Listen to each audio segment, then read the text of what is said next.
the World Nomads Podcast bonus episode. Hear amazing nomads sharing their knowledge, stories, and experience of world travel. Thanks for tuning into this episode with Kim, that's me, and Phil, that's me, showcasing an amazing nomad, someone that demonstrates fear, discovery, connection, transformation, and love through travel. And this time we're showcasing the owner and founder of Spin the Globe Travels, Sylvia Longmire, a service-disabled veteran, author, consultant, entrepreneur, and world traveller. Look, her company, Spin the Globe, organises accessible travel trips, and it was founded after Sylvia herself was confined to a wheelchair with MS. She says using a wheelchair or any other mobility device shouldn't keep you from exploring all of the amazing things that the world has to offer. I don't know where to start with you, Sylvia. In fact, when Phil was going through the information that I shared with him about you, he's going, "What? What?" Phil, what was it about Sylvia? Oh, well, because, in my role as travel safety expert, a few years ago, I was asked a lot of questions about if it's safe to go to Mexico. And I'm just reading about your expertise there and things that you've written, and it's like, oh my goodness. Well, let's start with that then before we get into, Spin the Globe. All right. Mexico then, is it safe? Well, the stuff that you were writing, it was at the height of the so-called drug war there, and it was pretty bad, right, wasn't it? Yeah, and it's actually still pretty bad. The homicide rates are at record numbers, sadly. Nobody seems to have found a good solution. But as far as travel goes, you just have to kind of pick and choose your destinations. I mean, tourism is still one of the top income sources for Mexico, and you still see resort places or resort cities like the Cabos and Puerto Vallarta, Cancun and Cozumel that are still thriving. So there are still places that are safe, but you have to do your homework. You can't go driving around by yourself in the middle of the night in more remote areas. It's about doing the research and just asking the questions. So there's only ever been like a handful of tourists have been, involved in the violence in any way. Meanwhile, in the United Kingdom, every Christmas, there's something like 7,000 people get admitted to hospital every Christmas time because they injure themselves trying to open the clamshell plastic packaging, they use knives and things like that. So I did the maths and it works out like, you're 75 times more likely to be injured by your own Christmas present than you are by a drug cartel in Mexico. There's a headline, Sylvia. There is. That's my next blog post right there. Okay, it's all yours. You can have that. Well, not only are you a travel agent, but you're an ex-special agent? I am. I was in the Air Force for 8 years from 1997 to 2005. I was an Air Force officer, and my job for that time was as a special agent in the Air Force Office of Special Investigations. Oh, I love it. Sounds very exotic, doesn't it? Well, you are a disabled veteran, and I initially thought that you'd been hurt in action, or injured in action, but you're in a wheelchair because of a neurological disorder? Yes, I was diagnosed with multiple sclerosis in 2005 while I was on active duty.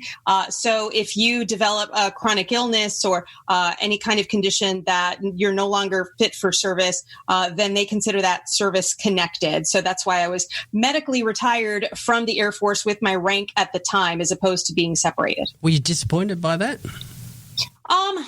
Part of me was, yes, because I had kind of envisioned, I was doing really great in my career. I had kind of envisioned doing 20 years and retiring, but also I had just gotten married at the time right before my diagnosis. And one of us was going to have to eventually separate from the military if we wanted to have kids and stay together instead of being stationed apart because my ex-husband is active duty. So it was kind of a pro and a con. But looking back now, it's easy to say, hey, if that hadn't happened to me, if I hadn't been diagnosed with MS, or would I be where I am now doing all of these things, trying to help other people in wheelchairs and travel and see the world and working on my nonprofit. I have a pretty great life right now. So looking back, everything just kind of worked out for the best. When you get a diagnosis like that, obviously it's a very sort of, shocking moment for you. Were you thinking at that time, okay, there goes all my chance of travel? Or, was there a process you went through?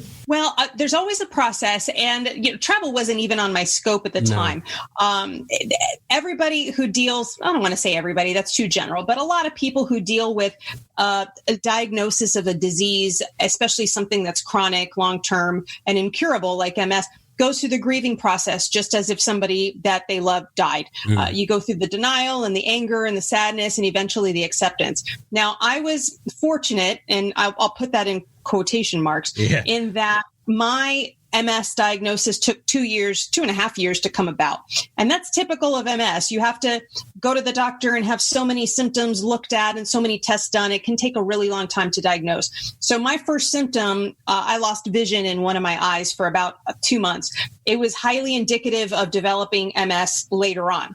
Now, I didn't have anything else wrong with me at the time, and my diagnosis came 2 years later. But when that happened, I was prepared for it because I had 2 years to kind of deal with the possibility, do the research, find out about the treatments and everything, and kind of sort of have a hypothetical plan of what am I going to do if this diagnosis comes down.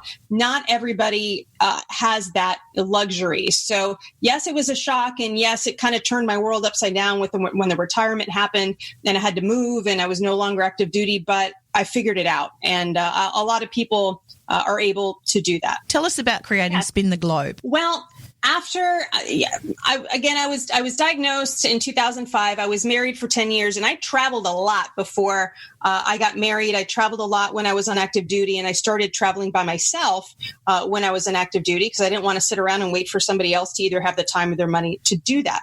And I didn't really travel very much, a little bit for work here and there and for family holidays and such during the 10 years that I was married. But after I got divorced, when my ex and I split, my children live with him during the school year. So I live by myself. And going from being a full-time mom and working from home and having the whole kind of insane, crazy schedule to going and living by yourself in a wheelchair is a real shock to the system. And having to start this entire life with this new normal, without my kids and just in a new place, in a new home, surrounded by family, fortunately, but I really didn't know where to start. And travel for me has always been a source of peace and healing and calm. And I said, you know what? Now that I have the time and I have the ability, maybe I just need to go on a trip. And that's what I started doing. And I started doing it slowly at the time. I did a road trip in the Southwest and the Southwestern United States. The canyon lands and the deserts have always been kind of very healing for me. And I did okay with that. And then I went to Australia, which I'd been dreaming of going to Australia for 25 years. And I finally went to Sydney all by myself. And that kind of made me more bold. I went to Dubai by myself. I went to Iceland. I went on an Alaska cruise with my best friend. The more I traveled, I said, you know, I've been a professional writer for like 10, 11, 12 years writing about drug war stuff, which is obviously very different. But I said, you know, there are a lot of bloggers out there. There are some accessible travel bloggers out there, not many. Why don't I write about this? This is what I do. And kind of out of that experience is where my blog was born. Those countries that you mentioned, and in particular, Sydney, how wheelchair friendly are we? I loved it. One of the things that I loved the most was the accessible taxis in Sydney, that there's a phone app specifically designed for accessible taxis. I think it's called like Taxi 200 or something like that. There were some hills in Sydney. That was exciting, especially going down. So it's a little hilly, but it's very westernized as far as what our laws are and what the accessibility expectations are there. I was very, very pleased. I could eat, I could shop in my hotel, I could get in the bed, and I could use the bathroom, which is always the most important things for me when I travel. But I was able to take a tour of the Opera House. I was able to take the Manly Beach ferry and take the little boardwalk and promenade around Manly Beach and do all sorts of really exciting things. So I was extremely, extremely happy with the accessibility in Sydney. Now I just have to go back and check out Melbourne and Brisbane and all sorts of other places. And I did take the train, actually, when I was in Sydney. I wanted to go out to the Olympic Stadium, and I took the train out there. It was very easy. So since your diagnosis, then, how many countries have you been to? Total, in my whole life, 57. Hey. And in a wheelchair, I've been to 49. And out of those 49, I've been to 41 of them by myself.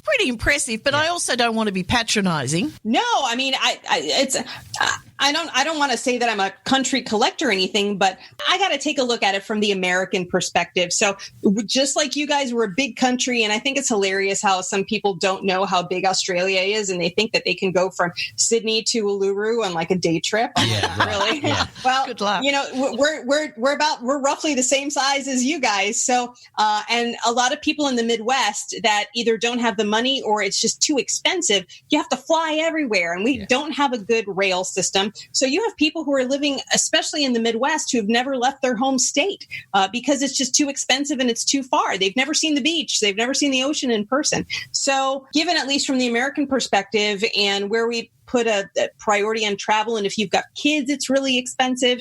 So yeah, if you've been to at least over 10 or 15, even over 10 or 15 countries for an American, that can be impressive just because of the challenge we have to travel. Now, if I were living in Europe, people wouldn't bat an eye because you can visit 7 countries in a day just taking the train. So a lot of it has to do with geography. Well, we spoke earlier, or late last year, to actor, travel writer and director Andrew McCarthy, and he said 40% of Americans have passports, but only half of them have ever used it. Yeah, and it's a shame. But again, it's a lot of people are scared of foreign travel. Americans, culturally speaking, are a little more insular, I believe, than, let's say, Europeans. And again, that's not to condescend or talk down. Again, it's just because we're not so easily exposed to foreign countries and cultures, because we've got Canada to the north, which is kind of like United States light. There are so many similarities in culture and such. And then we've got Mexico to the south, but that's it. We don't really have any more exposure than that. But you have made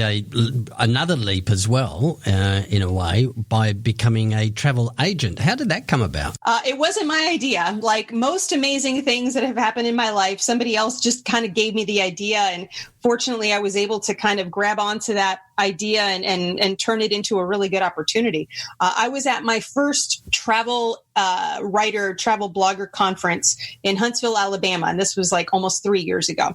And I was sitting around talking with some old friends and new friends, and we were talking about accessible travel writing and what I did. And another travel blogger who is now a good friend of mine, the fellow travel blogger, Jennifer Ruiz, and she's like, "Oh, have you ever thought about becoming a travel agent?" And I looked at her, I was like, "No, but I will look into that." So having started several businesses already on my own, I did the research and found out what I need to train, what do I need to do to start the business, what do I need for insurance, for license, and all this and this. And I did the homework, and I said, all right, let's get started. And I found a training course. And knowing the geography and knowing the nuts and bolts of travel from personal experience is one thing, but you still have to know the lingo. You've got to know the business. And now it's that you're trying to make dreams come true for other people, but you kind of become responsible for their happiness when it comes to travel. And that's a big responsibility to shoulder, and you have to be there if something goes wrong. And you want to make sure that you understand what their needs are and ask the right questions so that they can be comfortable and safe.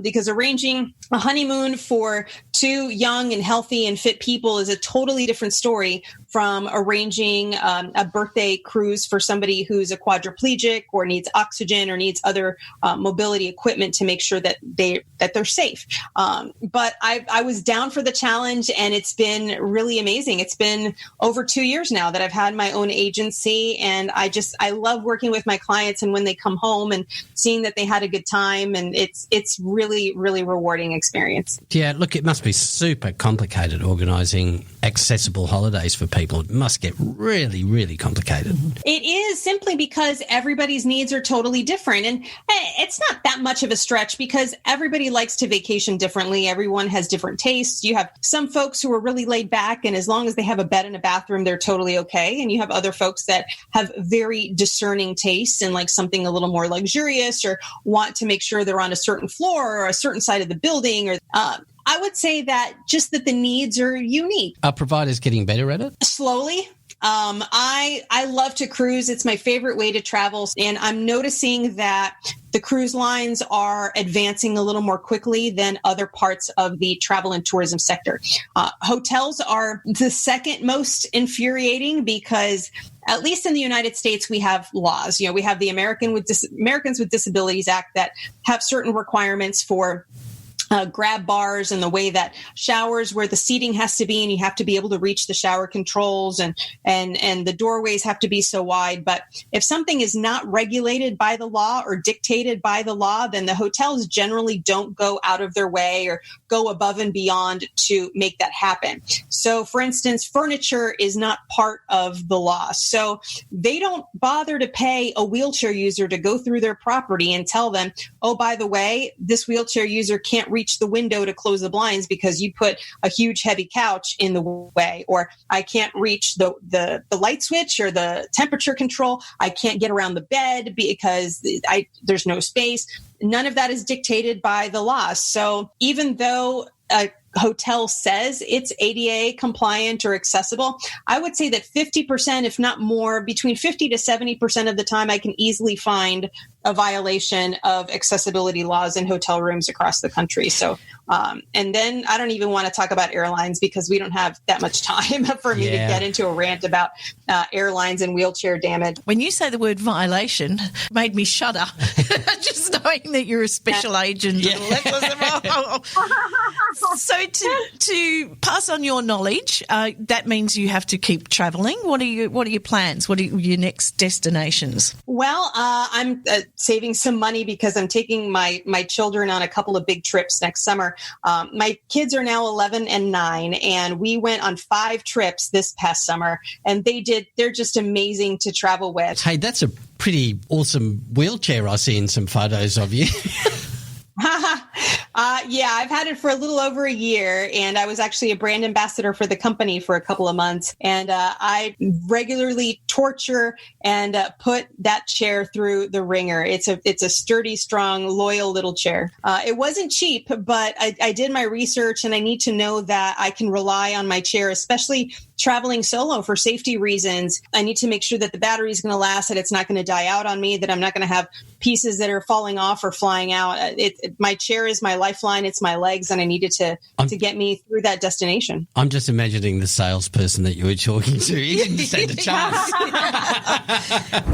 That is Sylvia Longmire, and we will have links to Spin the Globe and Spin the Globe Travel and more on Sylvia, including her work as America's foremost subject matter expert on Mexico's drug war and border security issues. Oh, mate, I could have talked about that forever. I know, right? In show notes. Look, you can get both our Amazing Nomads episodes and our destination episodes wherever you get your favourite pods. And please do reach out to us with your experiences of travel at podcast@worldnomads.com. Next week, we're travelling to Bulgaria. Ooh, bye. Bye. Amazing Nomads. Be inspired.